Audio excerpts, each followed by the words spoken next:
The information provided by the speaker, presenter on the IDSC platform is for general information purposes only. All information is provided in good faith. However, we make no representation or warranty of any kind, express or implied, regarding the accuracy, adequacy, validity, reliability, availability, or completeness of this information. मान्यवर, अभी एक fashion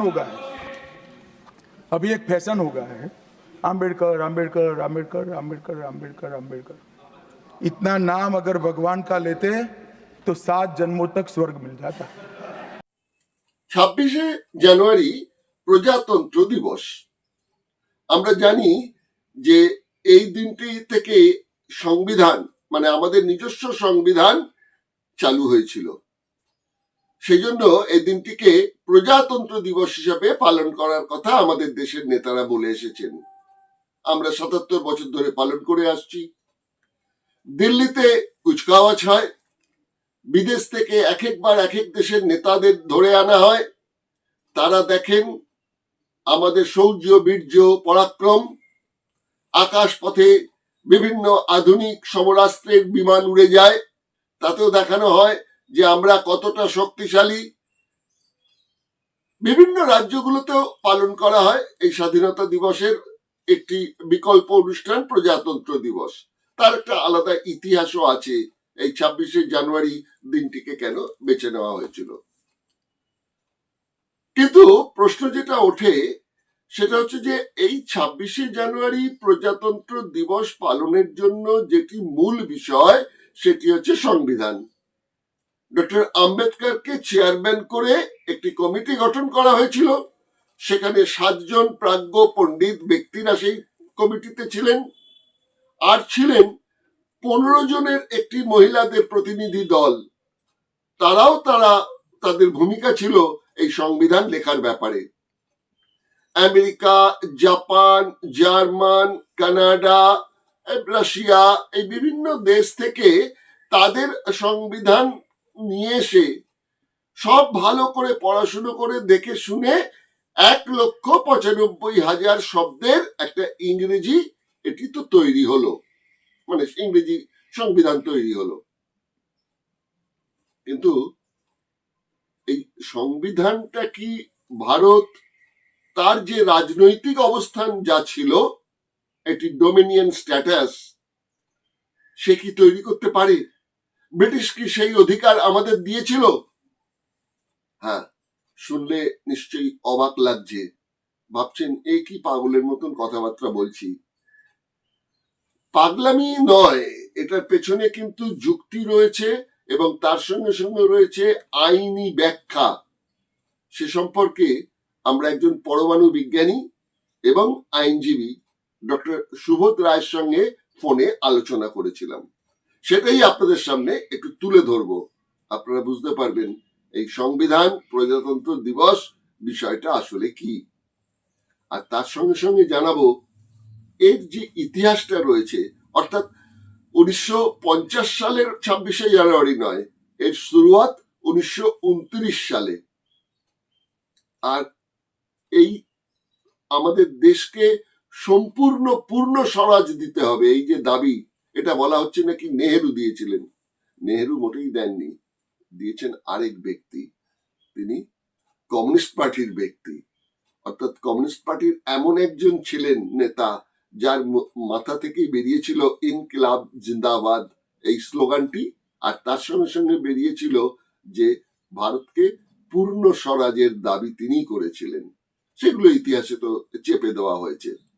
বামপন্থীরাও এই ব্যাপারটা নিয়ে যে প্রকাশ করবেন, তাদের বিরুদ্ধে যখন অভিযোগ তোলা হয় যে বামপন্থীরা নাকি দালালি করেছেন ব্রিটিশদের, তারাও পরিষ্কারভাবে এই কথাগুলো তুলে ধরেননি। গত 34 বছর যখন তারা ক্ষমতায় ছিলেন তখন বলার সুযোগ অনেক বেশি ছিল, তখন বলেননি।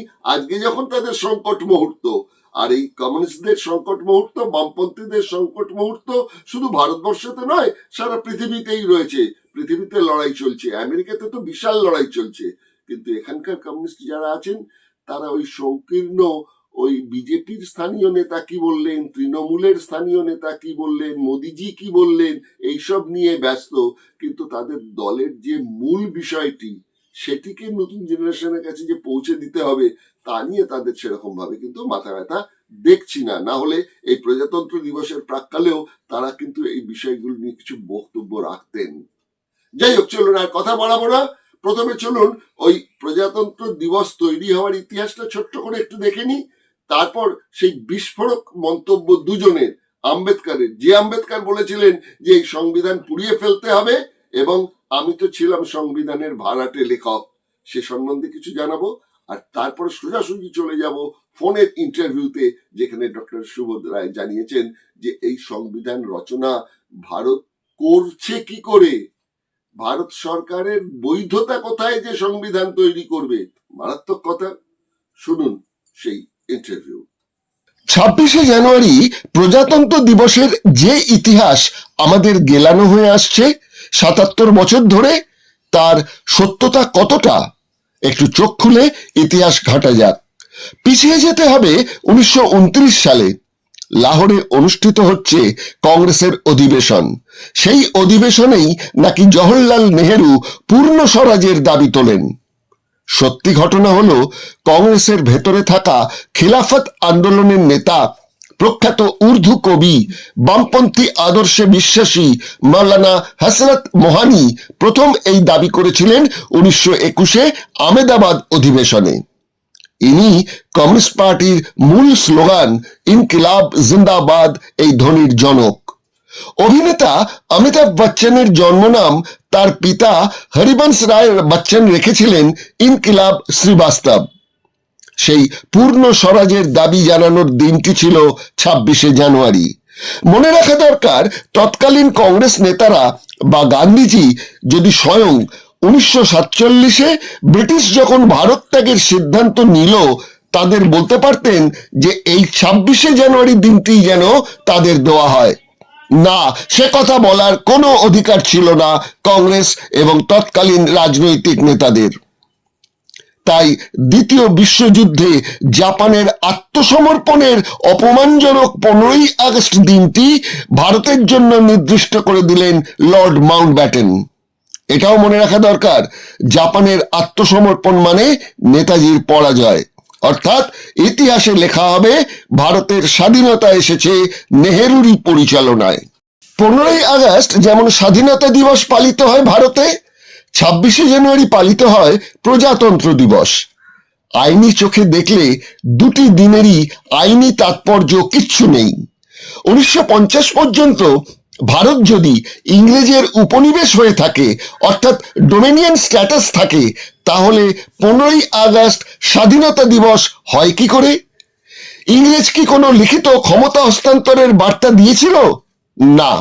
তেমনি এক ডোমিনিয়ন স্ট্যাটাসের দেশ কি নিজেদের স্বাধীন সংবিধান রচনা করতে পারে? না, আইনত পারে না। তাহলে কোন আইনি অধিকারে ডক্টর আম্বেদকর চেয়ারম্যান হয়ে অত প্রাজ্ঞ 7 জন ব্যক্তি, অর্থাৎ Alladi Krishnaswami Ayyar, N Gopalaswami, K M Munshi, Mohammad Saadulla, BL Mitter, BP খৈতানকে নিয়ে সংবিধান খসড়া কমিটি বানালেন? BL মিত্তরের অসুস্থতার কারণে তার স্থলাভিষিক্ত হন N মাধব রাও। আইনজ্ঞ VP খৈতানের মৃত্যুতে স্থলাভিষিক্ত হন TT কৃষ্ণমাচারী। কমিটিতে ছিল না কোনো যোগ্য বাঙালি। ডক্টর আম্বেদকর 2 বছর 11 মাস 18 দিন ধরে ইংরেজি ও হিন্দিতে যে দুটি সংবিধান বানালেন, তার 3 বছরের মাথায় এসে তিনি কি করে বললেন যে এই সংবিধান আমাকে পড়াতে হতে পারে যেভাবে আমি মনুস্মৃতি পড়িয়েছিলাম? আমি তো একজন ভাড়াটে লেখক মাত্র। এই প্রশ্নের উত্তর খুঁজতে ফোনে ধরেছিলাম বিশিষ্ট পরমাণু বিজ্ঞানী ও আইনজীবী ডক্টর সুবোধ রায়কে। ভুলে গেলে চলবে না, আজ মোদিজি যখন আম্বেদকরকে শ্রদ্ধা জানান এবং সংবিধানের প্রচলনের দিন হিসেবে 26শে জানুয়ারি প্রতিরক্ষা দপ্তরের অভিবাদন গ্রহণ করেন, তখন তার সরকারের দ্বিতীয় ক্ষমতাবান ব্যক্তি অমিত শাহ বলেন, ডক্টর আম্বেদকরের নাম না নিয়ে ভগবানকে ডাকলে বরং মানুষ পুণ্যার্জন করবেন। অমিত শাহ তো আসলে পূর্বসূরিদেরই পদাঙ্ক অনুসরণ করেছেন। 1966 সালে বিজেপির অভিভাবক আরএসএস এর দ্বিতীয় সংঘচালক মাধব সদাশিব গোলওয়ালকর বলেছিলেন, সংবিধানে এমন একটা পরিচালন নীতি নেই যা জাতীয় লক্ষ্যকে স্পষ্ট করতে পারে। 1950-এ 11ই জানুয়ারি আরএসএস এর মুখপত্র অর্গানাইজারে আম্বেদকরকে লিলিপুট বলা হয়। আরএসএস অনুগামী স্বামী হীরানন্দ তো বলেছেন, আমাদের এই সংবিধান ভারতের সংস্কৃতি, চরিত্র ও বাস্তবতা বিরোধী, বিদেশি ধারণায় পরিচালিত, এই সংবিধান খারিজ করা উচিত। একদিকে কংগ্রেসের প্রজাতন্ত্র দিবস পালন, উত্তরাধিকারে বিজেপির মেনে নেওয়া, অন্যদিকে সংবিধান কমিটির প্রধান হিসেবে সংবিধান রচনার ব্যর্থতা নিয়ে হতাশা প্রকাশ আম্বেদকরের, সব মিলিয়ে এক বিরাট প্রশ্নবোধক চিহ্ন তৈরি হয়। আরও চমকে উঠতে হয় যখন পরমাণু বিজ্ঞানী ও আইনবিদ ডক্টর সুবোধ রায় বলেন, ডোমিনিয়ন স্ট্যাটাসভুক্ত দেশ কি নিজের সংবিধান রচনা করতে পারে? আম্বেদকরের মতন প্রাজ্ঞ ব্যক্তি বিষয়টি একবার ভেবে দেখলেন না? Hello hello. হ্যাঁ সুবোধ বাবু নমস্কার, আমি দিগদর্শন থেকে সুজিত বলছিলাম। হ্যাঁ নমস্কার। নমস্কার। এই মুহূর্তে কি আপনি কলকাতায় না বাইরে? আমি এই মুহূর্তে দিল্লিতে আছি। ও আচ্ছা আচ্ছা আচ্ছা, যাই হোক, আপনাকে একটু বিরক্ত করলাম, নিশ্চয়ই কাজের মধ্যে আছেন। তবু একটু বিরক্ত করছি একটি কারণে, সেটা হচ্ছে 25শে জানুয়ারি গেল ভোটার দিবস, আর 26শে জানুয়ারি হলো 77তম প্রজাতন্ত্র দিবস। এবং আজকের মানে প্রজাতন্ত্র দিবসের খবরের কাগজে সরকারি ও বেসরকারি যতগুলো বিজ্ঞাপন নজরে এলো, সব বিজ্ঞাপনেই প্রজাতন্ত্র দিবসের শুভেচ্ছা জানানো হয়েছে। অন্যদিকে যিনি এই মুহূর্তে ভারতের প্রতিরক্ষা মন্ত্রী রাজনাথ সিং, তিনি একটি প্রেস নোট জারি করেছেন, যেটা কিছু পত্রিকায় প্রকাশিত হয়েছে। সেখানে উনি বলেছেন যে 1952-র 16ই মে সংসদের প্রথম নির্বাচিত অধিবেশনে ডক্টর রাজেন্দ্র প্রসাদ এক ঐতিহাসিক সত্য স্মরণ করিয়ে দিয়েছিলেন যে রাজনৈতিক স্বাধীনতা প্রাপ্তি শেষ নয়, বরং জনগণের দুঃখ মোচন ও সুখ নিশ্চিন্ত করাই প্রজাতন্ত্রের আসল কাজ। সেই দর্শনেই ভারত আজ প্রজার দেশ থেকে নাগরিকদের সাধারণতন্ত্রে উন্নীত হয়েছে। গণতন্ত্রের ধ্রুপদী সংজ্ঞা জনগণের দ্বারা, জনগণের জন্য, কেবল শব্দবন্ধে সীমাবদ্ধ না থেকে আজ সেটা শাসনে প্রতিফলিত হয়েছে। তো এখানে আমাদের প্রতিরক্ষা মন্ত্রী বলছেন যে আর প্রজাতন্ত্র নেই, এটা সাধারণতন্ত্র হয়ে গেছে। কিন্তু যেটা বললাম, বিভিন্ন সরকারি বিজ্ঞাপনেও দেখতে পাচ্ছি, কেন্দ্রীয় সরকারের বিজ্ঞাপনেও বলা হয়েছে প্রজাতন্ত্র দিবস। তা এখনো কিন্তু অনেকদিন ধরেই আমার এই ব্যাপারে একটা সংশয় থেকে গেছে যে এই প্রজাতন্ত্র এবং সাধারণতন্ত্র এই দুটো বিষয় কি এক, নাম্বার ওয়ান। আর নাম্বার টু, আপনার সাথে এর আগে যখন কয়েকবার আমি আলোচনা করেছি, তখন আপনি বলেছেন যে এই যে 26শে জানুয়ারি দিনটিতে সংবিধান প্রণয়নের দিন হিসেবে বিবেচিত হচ্ছে, যার ভিত্তিতে, যে সংবিধানের ভিত্তিতে, সেই সংবিধানের আইনত কোনো বৈধতা নেই। এই দুটো প্রশ্নের উত্তর একটু আপনার কাছে জানতে চাইছি। আপনি এই যে ডেমোক্রেসি কে তো গণতন্ত্র বলে, আমাদের এইটা নাকি প্রজাতন্ত্র, নাকি আবার এটা সাধারণতন্ত্র? এই যে বিভিন্ন রকম মানে একই ব্যাপারকে বিভিন্ন ভাষায় বিভিন্ন রকম ভাবে ব্যাখ্যা করা বলা, এইটার একটা উদাহরণ আমি দেখেছি রিসেন্টলি। উদাহরণটা হচ্ছে এরকম, কলকাতায় তো রাজভবন আছে, গভর্নর হাউস, আমরা সবাই জানি, ছেলেবেলা থেকে দেখে এসেছি রাজভবন। হঠাৎ সেদিন যাওয়ার পথে দেখলাম ডান দিকে লেখা আছে, ছোট্ট করে অবশ্য, লোকভবন। মানে রাজভবনের নামটা নাকি পাল্টে গিয়ে লোক ভবন হয়েছে। আপনি কি জানেন? হ্যাঁ হ্যাঁ, আমি এর মধ্যে একদিন রাজভবনে গিয়েছিলাম একটা প্রেস কনফারেন্সে। হ্যাঁ, এবং দেখেছেন যে তার নাম পাল্টে গিয়ে? হ্যাঁ হ্যাঁ হ্যাঁ হ্যাঁ হ্যাঁ, দেখেছি। এই রাজটা লোক কিভাবে হয় বলুন তো? যেখানে যে ভবনে রাজা থাকেন, আমরা গভর্নরকে রাজাই বলে দেওয়া যাক, হুম তাহলে সেইভাবেই তো তাকে রাজভবন বলা হলো। হুম লোক ভবন কথাটা মানে হুম কোন মানে হচ্ছে কি না তো? হুম। ওই ভবনে কি লোকরা থাকে নাকি? হুম হুম মানে এই যে অর্থহীন ট্রান্সলেশন, এইখান থেকে যে কত ভয়াবহ ঘটনা ঘটেছে এদেশে আমরা কিন্তু ভেবে উঠতে পারি। হুম আমরা বুঝিনি যে কনস্টিটিউয়েন্ট অ্যাসেম্বলি, যেটা নাকি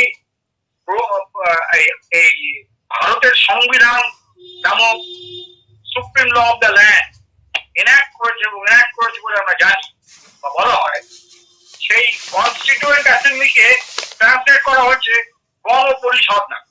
হুম আবার দেখুন এখানে এক বললো হুম কনস্টিটিউয়েন্ট তো বুঝতে পেরেছি, অ্যাসেম্বলি তো বলে গেছে, কিন্তু এর মধ্যে গণটা কোথায়?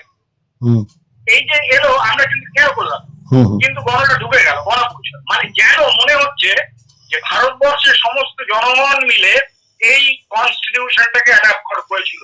হুম অর্থাৎ একটা কিরকম একটা বৈধতা, সেই বৈধতা দেওয়ার চেষ্টা করা হয়েছে গণ শব্দ ব্যবহার। হুম হুম ঠিক একইভাবে ওই প্রজাতন্ত্র, প্রজা আমরা এখন আর নই, এটাকে ভাবতে গিয়ে একটু ঘুরিয়ে দিয়ে বলি সাধারণতন্ত্র বললে যেন কি একটা মনে হবে। হুম হুম এই যে এই ধরনের একটা ধোঁয়াশা সৃষ্টি করা হয়েছিল, এটা স্পেশালি করেছে আমার ধারণা। মানে আমি এটা বলছি, আপনারা কি বলবেন আপনাদের ব্যাপার। এই যে সংবিধান নিয়ে এত কিছু আমরা ভাবি বলি, আমরা কিন্তু একবারও আসলে একটা প্রশ্ন করি না যে সংবিধানটা কোনোভাবে লঙ্ঘিত হচ্ছে কি, এক চুল কি এদিক থেকে ওদিক সরে গেছে তাহলে একটা বিরাট ঘটনা।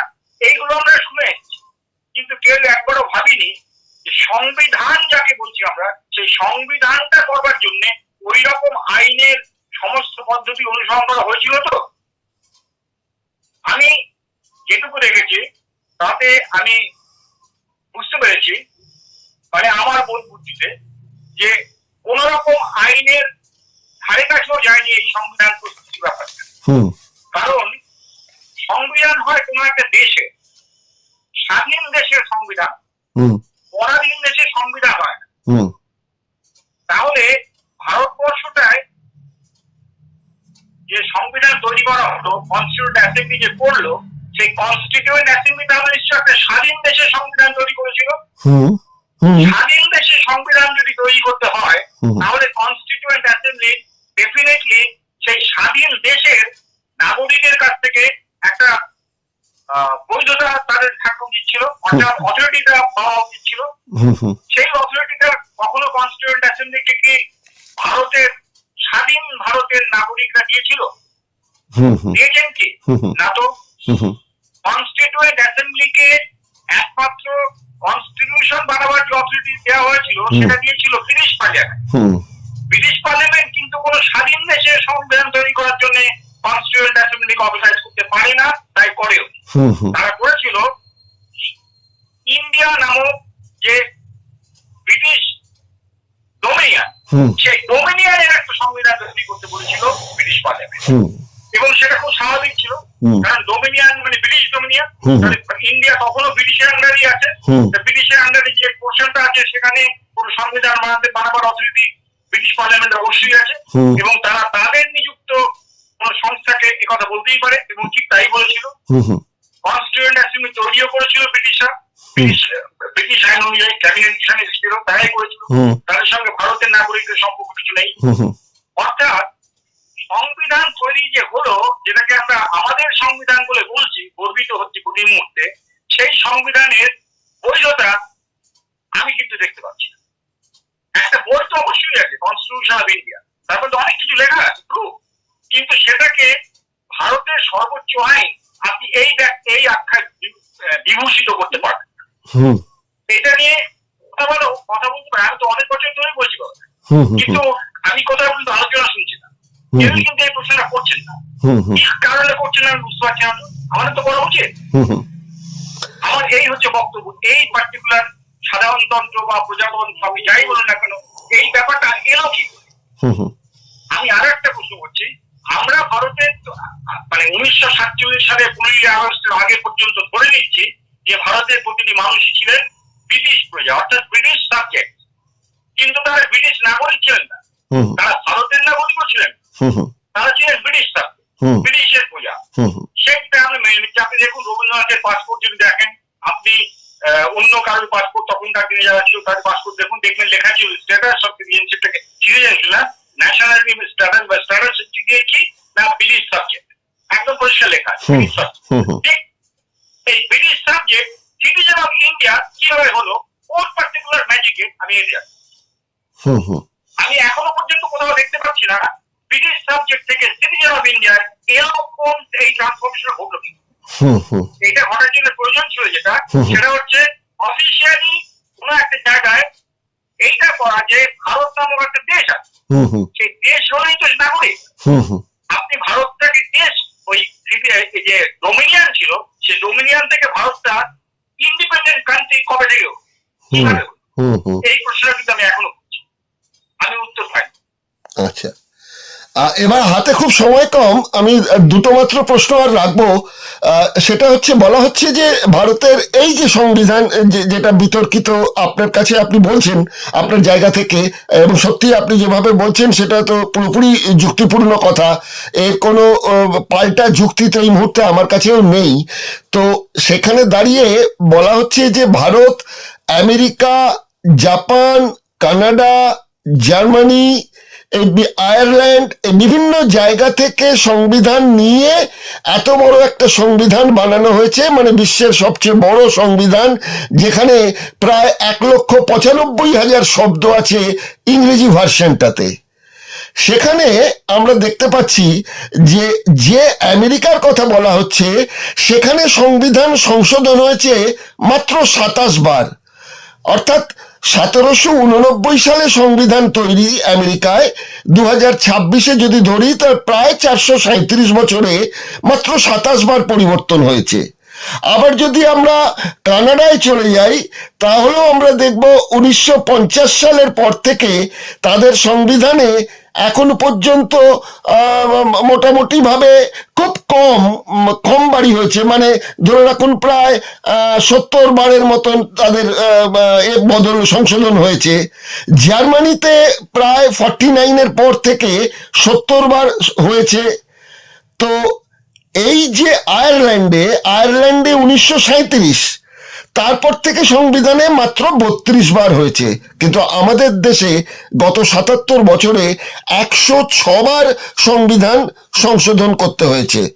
একথা মেনে নিলাম যে আর্থসামাজিক অবস্থা, রাজনৈতিক অবস্থায় কিছু কিছু সংশোধনের ক্ষেত্রে দরকার হতে পারে, কিন্তু একটা সংবিধান 77 বছরে যদি 106 বার সংশোধনী আনতে হয়, তাহলে এর বেসিক জায়গাটা কি, তাহলে তো বলতে হয় নড়বড়ে ছিল একদম, মানে সাজানোটা তাহলে তো কোনো দূরদর্শিতার পরিচয় দিতে পারেননি। এত বিখ্যাত বিখ্যাত লোক ওই সংবিধান তৈরির যে কমিটি ছিল তার মধ্যে ছিলেন। আপনি কিভাবে দেখছেন? সেটাই তো একটা বিস্ময়কর ব্যাপার। সত্যি তো, এত জ্ঞানী গুণী লোক তারা ছিলেন, তারা এত অভিজ্ঞ লোক ছিলেন, কিন্তু একটা সিম্পল কোয়েশ্চেনটা তাদের মনে কেন এলো না যে এইটা কি একটা স্বাধীন দেশের সংবিধান আমরা তৈরি করতে পারছি? ভেবে দেখুন ঘটনাটা কি ভয়ানক ঘটনা। আমরা কিন্তু একাডেমি হাত দিচ্ছিলাম। তার মানে দাঁড়ালো যে যেটা ছিল ডোমিনিয়ন, ব্রিটিশ ডোমিনিয়ন, তার মানে ব্রিটিশ সাম্রাজ্যের একটা অংশ, একদম পরিষ্কার, কোনো সন্দেহই নেই। কারণ ইন্ডিয়ান ইন্ডিপেন্ডেন্স অ্যাক্ট 1947-এ কোথাও কিন্তু বলা হয়নি যে ভারত নামক একটি দেশের সৃষ্টি হলো 1947-এর 15th অগাস্ট। এটা কিন্তু বলেনি, বলেছিল দুটো ব্রিটিশ ডোমিনিয়ন, ব্রিটিশ ইন্ডিয়াটাকে তারা দুটো ডোমিনিয়ন, ব্রিটিশ ইন্ডিয়ার ভেতরে তারা দুটো নতুন ডোমিনিয়ন এস্টাবলিশ করবে, একটা নাম হচ্ছে ইন্ডিয়া আর একটা নাম পাকিস্তান, এবং এই ডোমিনিয়ন গুলোকে বলা হবে নতুন ডোমিনিয়ন। তার মানে সম্পূর্ণভাবে এই ডোমিনিয়ন দুটো তখনও ব্রিটিশ সাম্রাজ্যের অধীনেই ছিল। তার প্রমাণ আপনাকে দিচ্ছি আর একটা, এই আইনটা যেদিন যেদিন চালু হলো ভারতবর্ষে, ভারত ইন্ডিয়াতে, সেই দিন কিন্তু এটা ব্রিটিশ একটা আইন চালু হয়েছে। সেই দিনই এই ভারতের সর্বোচ্চ যে এক্সিকিউটিভ, মানে গভর্নর জেনারেল অফ ইন্ডিয়া, সেই গভর্নর জেনারেলকে অ্যাপয়েন্টমেন্ট দিয়েছিলেন কিন্তু ব্রিটিশ কিং। এর মানেটা কি দাঁড়াবে? তাহলে যদি ভারত স্বাধীন হয়ে যাবে, তাহলে সেই দিন স্বাধীন ভারতের যিনি হেড হবেন তাকে অ্যাপয়েন্টমেন্ট দিতে পারে কি ব্রিটিশ কিং? বলুন তো। তাই তো, এটা অসম্ভব ব্যাপার। তাই তো। আপনি ইন্ডিয়ান ইন্ডিপেন্ডেন্স অ্যাক্ট 1947 দেখুন, একদম পরিষ্কার লেখা আছে। সেইখানে সেকশন 8 এ বলা হয়েছে যে ওই ব্রিটিশ ডোমিনিয়ন যেটা নিউ ডোমিনিয়ন যার নাম ইন্ডিয়া, সেই ইন্ডিয়া নামক ডোমিনিয়ন অথবা পাকিস্তান নামক ডোমিনিয়ন যাই বলুন, তাদের যা কনস্টিটিউয়েন্ট অ্যাসেম্বলি হবে, রেসপেক্টিভ কনস্টিটিউয়েন্ট অ্যাসেম্বলি, তাদের দায়িত্ব দেওয়া হলো to make constitution for the respective Dominion. ওই যে ডোমিনিয়নের কনস্টিটিউশন, এবং স্বাভাবিকভাবে ব্রিটিশ পার্লামেন্ট সেটা করতে পেরেছিল, কারণ ওটা তাদেরই দেশ, আইনের আন্ডারে ছিল। তখনও ব্রিটিশের আন্ডারেই আছে ডোমিনিয়ন। এবং ভেবে দেখুন, যদি তার বলতে পারেন, অনেকে হয়তো প্রশ্ন করতে পারবেন যে আচ্ছা ব্রিটিশ পার্লামেন্ট ইচ্ছে করলে ওটাকে বলতে পারতো যে এটা দুটো স্বাধীন দেশ হিসেবে আমরা ডিক্লেয়ার করছি। তাই যদি বলতো, তাহলে দেখুন কিরকম ভাবে একটা ইন্ডিকেট করছে। যদি স্বাধীন দেশ হিসেবে ডিক্লেয়ার করতো ইন্ডিয়া এবং পাকিস্তানকে, তাহলে সেখানকার কনস্টিটিউশন কি হবে সেইটা করবার মতো কোন রকম অর্ডার ব্রিটিশ পার্লামেন্টের কাছ থেকে অথরিটি আসতে পারতো না। কনস্টিটিউয়েন্ট আসতে পারতো কি? ব্রিটিশের আন্ডারে নয়। তাহলে সেখানকার কনস্টিটিউশন কিরকম হবে সেটা তো ব্রিটিশ পার্লামেন্ট দিতে পারে না। তাহলে আপনার বক্তব্য যা, সেখান থেকে তো এটা মনে হচ্ছে যে এই একটার যে হেডিংটা হয়েছে, তার যে নামকরণ হয়েছে, সেখানে তো বলা হচ্ছে ইন্ডিপেন্ডেন্ট, কিন্তু ভেতরে গিয়ে সে কথাটাকে উল্লেখ করা হচ্ছে না। তাহলে এটা কি এক ধরনের ভারতের জনগণের সঙ্গে প্রতারণা করার জন্যই যারা ক্ষমতা হস্তান্তর করলেন আর যাদের করলেন, উভয়েরই এটা একটা চালাকি ছিল জনগণকে বিভ্রান্ত করার জন্য? আপনার এই কথাটা আমিও বুঝতে পারছি না, কেন বলুন তো? আচ্ছা, বারবার আমি একটা কথা শুনি, ক্ষমতা হস্তান্তর। আপনি ইন্ডিয়ান ইন্ডিপেন্ডেন্স অ্যাক্টের মধ্যে ক্ষমতা হস্তান্তরের কথা কোথায় দেখলেন? না, সেটাও নেই। এই যে বলছেন ইন্ডিপেন্ডেন্স তো ওই আইনের নামটার মধ্যে আছে, ইন্ডিয়ান ইন্ডিপেন্ডেন্স অ্যাক্ট 1947। কিন্তু মুশকিল হচ্ছে ইন্ডিপেন্ডেন্স শব্দটা ওই অ্যাক্টের ভেতরে একবারের জন্য ইউজ করা। তাহলে আমাকে একটু বুঝতে দিন, আমাকে বিষয়টা একটু বুঝতে দিন। সেটা হচ্ছে এই যে ইন্ডিপেন্ডেন্ট অ্যাক্ট বলা হচ্ছে এই জন্যই কি এটা কোনো ব্রিটিশের কোনো বিভাগ এটাকে করছে না, এখানকার যারা ডোমিনিয়নের এখানকার যারা মানুষ, তাদের তৈরি করার দায়িত্ব দিচ্ছে। এই স্বাধীনতাটাই তারা বোঝাতে চেয়েছে।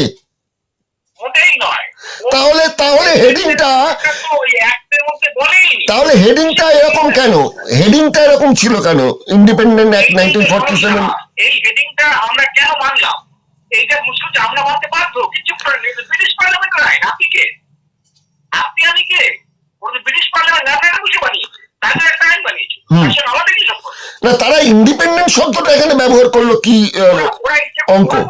ইন্ডিপেন্ডেন্স বলেছে, বলেছে শুনো, এটা ওদের ব্যাপার, কেন করেনি আমি তো বলবো না। এটা ধারণা, আপনি যেহেতু একজন আইনজীবী সেই জন্য আপনাকে জিজ্ঞেস করছি ব্যাপারটা, যে পার্টিকুলার এই শব্দটা তারা ব্যবহার করলো কেন। তা এরকম অনেক কিছু এরকম হয়েছিল। আমি আর একটা উদাহরণ দিচ্ছি আপনাকে। এই যেমন মনে করুন, আমরা সবাই জানি যে 1947 এর 15th অগস্ট পন্ডিত জওয়াহরলাল নেহরুকে অ্যাপয়েন্টমেন্ট দেওয়া হয়েছিল, মানে লর্ড মাউন্টব্যাটেন অ্যাপয়েন্টমেন্ট দিয়েছেন অ্যাজ প্রাইম মিনিস্টার, তাই না? 1947 এর 15th অগস্ট এরমই বলা হয়। এইবার মুশকিলটা হচ্ছে, আমরা কিন্তু কেউ কখনো প্রশ্ন করলাম না এটা কি সত্যি। প্রশ্ন করলাম কেন বলুন তো? কারণ আমরা জানি এটা তাই তো সব জায়গায় লেখা আছে, প্রতিটি বইতে লেখা আছে। নেহরু ছিলেন প্রধানমন্ত্রী প্রথমবার, তাকে প্রথম নির্বাচিত হলেন, তাকে অ্যাপয়েন্টমেন্ট দেওয়া হলো 1947 সালে 15 আগস্ট। কিন্তু মুশকিলটা হচ্ছে 1947 সালে 15 আগস্ট ধরো দিনটাতে ভারতবর্ষে এমন কোন ব্রিটিশ আইন ছিল না যে আইনের মধ্যে প্রধানমন্ত্রী শব্দটা ছিল। তাহলে কোন আইন অনুযায়ী তাকে অ্যাপয়েন্টমেন্ট দেওয়া হলো অ্যাজ প্রাইম মিনিস্টার? এই কোশ্চেনটা আমার মাথায় আসার পরে আমি ব্রিটিশ পার্লামেন্টকে ইমেল পাঠিয়েছিলাম জানতে যে লর্ড মাউন্টব্যাটেন নাকি ইউজ করেছি আমি ওই পন্ডিত জওয়াহরলাল নেহরুকে প্রাইম মিনিস্টার হিসেবে অ্যাপয়েন্টমেন্ট দিয়েছিলেন, তাকে ওথ পড়িয়েছিলেন অ্যাজ প্রাইম মিনিস্টার। এইটা কোন আইনের কোন ধারায় করা হয়েছিল আমার যদি জানা। আপনি জানেন কি উত্তর দিয়েছিল ব্রিটিশ পার্লামেন্টের কাছ থেকে? কি বলেছিল? যে আমাদের লিগ্যাল কম্পিটেন্স নেই টু অ্যানসার ইউর কোয়েশ্চেন। আচ্ছা, এটা অদ্ভুত কথা। সামান্য প্রশ্ন করেছি যে নেহরুকে তো অ্যাপয়েন্টমেন্ট দিলেন, তা কোন আইনের কোন ধারায়? আপনাদের একজন লিগ্যাল কম্পিটেন্সের প্রয়োজন ছিল ছিল না? আপনি তো পরিষ্কার আমাকে বলে দেবেন অমুক আইনে তমুক ধারা, অ্যাকসেপ্ট করে দেন। অথবা বলবেন না এরকম কোন রকম আইন আমাদের কাছে ছিল না। এবং থার্ড হচ্ছে কি কনক্লুশন কি, যে না নেহরুকে প্রাইম মিনিস্টার হিসেবে অ্যাপয়েন্টমেন্ট দেওয়া হয় সেই সময়, বুঝলে তো? না তারা লিগাল কনফিডেন্স, অর্থাৎ এড়িয়ে যাওয়ার জন্য অনেক কিছু করতে পারে। হ্যাঁ সেইভাবে ইন্ডিয়ান ইন্ডিপেন্ডেন্স অ্যাক্ট, এই যে ইন্ডিপেন্ডেন্স শব্দটা কেন ব্যবহার করেছিল, হতে পারে একটা জাতীয় উদ্দেশ্যের মধ্যে, যেটা আমরা ধরিনি, হ্যাঁ এটা আমরা ধরা উচিত ছিল। আচ্ছা, এখানে লাস্ট আপনাকে প্রশ্ন, যে এটা অন্যদের কথা বাদ দিন, এই আম্বেদকর সকলের কাছে নমস্য শ্রদ্ধেয় ব্যক্তি এবং প্রচন্ড শিক্ষিত মানুষ, পণ্ডিত মানুষ, তিনি এই ব্যাপারটা তখন বুঝলেন না, পরে গিয়ে বলছেন যে এই সংবিধান পুড়িয়ে দেওয়া উচিত। আমি যেটা বুঝতে পারছি না, উনি এই কথা বলার মধ্যে আমি অন্য একটা অ্যাঙ্গেল বলছি, সেটা হচ্ছে উনি সংবিধান শব্দটা ব্যবহার করেছিলেন তো। হ্যাঁ তাই তো বলছি। সংবিধান উনি ব্যবহার করলেন কি করে, কেন তিনি তখন এইটা অ্যানালাইজ করে বুঝতে পারলেন না যে এটা তো ভারতের সংবিধান হচ্ছে না, সেটাই ব্রিটিশ ডমিনিয়নের সংবিধান। সেইটাই এইটা যদি বুঝতে আমি যাই না, কিন্তু সত্যি অবশ্য ব্যক্তি তার মতো শিক্ষিত মানুষ খুবই কম আছে পৃথিবীতে, কিন্তু আমি এখনো বুঝে উঠতে পারিনি এটা তিনি কেন করলেন। এটা তো উচিত ছিল, কিন্তু এবং আইন কিন্তু আইন মানে আপনার কেন আপনি করেননি, আপনি কিভাবে বুঝেছেন কি বলেন, আমি এসব দেখবো না। আমি দেখবো আইনগত ভাবে ঘটনাটা ঘটেছিল কি করে, আমি আইনের মাধ্যমে সংবিধানটা সত্যিকারের এক্সিস্ট করেছিল, আমি এটা বুঝে উঠতে পারি না। আপনি রাশিয়াতে অনেকদিন ছিলেন, পড়াশোনা করেছেন, ওখানেতে পরমাণু বিজ্ঞানী হিসেবে কাজ করেছেন, ওখানে আপনি ভালো বলতে পারবেন।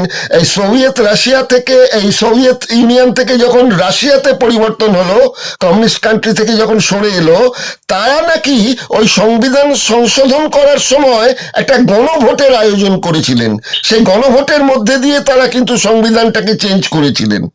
তো এই বিষয়টাও তো তাহলে ভারতে হওয়া উচিত ছিল। এক্স্যাক্টলি, কিন্তু এর কারণ হচ্ছে তখন তো সোভিয়েত একটা কনস্টিটিউশন ছিল। হ্যাঁ, সোভিয়েত স্বাধীন দেশ। হ্যাঁ হ্যাঁ হ্যাঁ, সেটাকে তারা রেটিফিকেশনের ব্যাপার আছে। ওরা তো অলরেডি তখন বাকি যারা ছিল যে সমস্ত রিপাবলিক গুলো, তারা তো সোভিয়েত ইউনিয়ন থেকে বেরিয়ে গেল, বেরিয়ে গিয়ে বাকি যেটা থাকলো সেটা হচ্ছে রাশিয়া। ঠিক, এবার রাশিয়ার উপরেই থাকলো তাদের ওই কনস্টিটিউশনটা, যে কনস্টিটিউশন সোভিয়েত ইউনিয়নের ছিল। কিন্তু সোভিয়েত ইউনিয়ন তখন অলরেডি এক্সিস্ট করছে না, তখন রাশিয়া নামক যে ফেডারেশনটা, তারা কি করলো, তারা বললো যে আমরা আমাদের নিজেদের সংবিধান তৈরি করবো, এবং ওরা গণভোট দিয়ে তারা সংবিধান বানালো। এখন রাশিয়ার সংবিধান আছে, ঠিক গণভোটের মধ্যে দিয়ে হয়েছে, পাবলিকের ভোট দিয়ে হয়েছে। এখানেও ভারতবর্ষ তাই হওয়া উচিত ছিল, কিন্তু মুশকিলটা হচ্ছে, যেটা আমার এখন ধারণা হচ্ছে, পাবলিকের ভোট হলে তাহলে কিন্তু এই দেশটাকে হাইজ্যাক করতে পারে।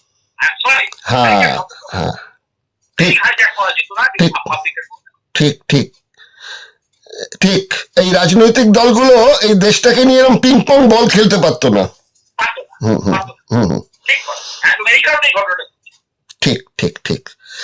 অসংখ্য ধন্যবাদ সুবোধ বাবু। এই আমরা আবার অন্য প্রসঙ্গে আপনার কাছে আসবো। 26শে জানুয়ারি দেশের প্রজাতন্ত্র দিবস, দেশপ্রেম চারিদিকে চাগিয়ে উঠছে এবং দিল্লিতে কুচকাওয়াজ হচ্ছে, বিদেশ থেকে আমন্ত্রিতদের নিয়ে এসে দেখানো হচ্ছে যে ভারত কত এগিয়ে চলেছে। প্রধানমন্ত্রী যেখানে দাঁড়িয়েছিলেন তার পেছনে লেখা ছিল একদম যে স্বয়ং নির্ভর আর কি স্বয়ংবর হচ্ছে গিয়ে আমাদের ভারতবর্ষ, এরকম একটা প্রচার দিয়ে। হ্যাঁ, স্বনির্ভর এই স্বনির্ভর ভারত, তো এই বিষয়গুলো তুলে ধরা হলো। তো সেখানেতেও তাহলে আমরা এই 77 বছর ধরেও আমরা তাহলে একটা মানে স্বপ্নের ঘোরের মধ্যে চলেছি, তাই তো? আমরা অনেক ব্যাপারে স্বপ্নের ঘোরের মধ্যে আছি। এখন ব্যাপারটা অ্যাটমসফিয়ার দিচ্ছি না, দেখতে পাবো ক্রমশ প্রকাশ্য। একটির নাম হচ্ছে এসআইআর, জেনে রাখুন, একটা স্বপ্নের ঘরের মধ্যে সারা ভারতবর্ষ, সেটাও উন্মোচিত হবে খুব। আচ্ছা, এটা নিয়ে আরেকটি পর্বে আপনার সঙ্গে আবার একবার আসবো আগামী দিনে। আজকে সময়সীমা শেষ হলো, আপনাকে বিরক্ত করলাম, আপনাকে কৃতজ্ঞতা জানিয়ে ফোন আজকে মানে ইন্টারভিউটা আজকে এখানে শেষ করছি। এটা আমি সবসময় বলবো, ইটস অলওয়েজ মাই প্লেজার। নমস্কার। 26শে জানুয়ারি প্রজাতন্ত্র দিবসের যে অনুষ্ঠানটি আপনাদের সামনে হাজির করলাম, আমার মনে হয় না এই ধরনের তথ্য আগে আপনারা শুনেছেন বা কোথাও দেখেছেন বা কোথাও পড়েছেন। দিগদর্শন আপনাদের কাছে এরকম অজানা তথ্য অনেক তুলে ধরবে, আগে ধরেছেও, কিন্তু দরকার শুধু আপনাদের একটু সহযোগিতা। প্রথমত যদি ভালো লাগে তাহলে অন্যকে শেয়ার করুন, আর একটু লাইক দিন, আর অতি অবশ্যই সাবস্ক্রাইব করুন। চ্যানেলটি সাবস্ক্রাইব করলে আমরা কিন্তু একটু মানসিক জোর পাবো এবং এই ধরনের কাজ আরো বাড়িয়ে নিয়ে যেতে পারবো। কারণ দিগদর্শন 10-এর পাশে, দেশের সাথে। নমস্কার।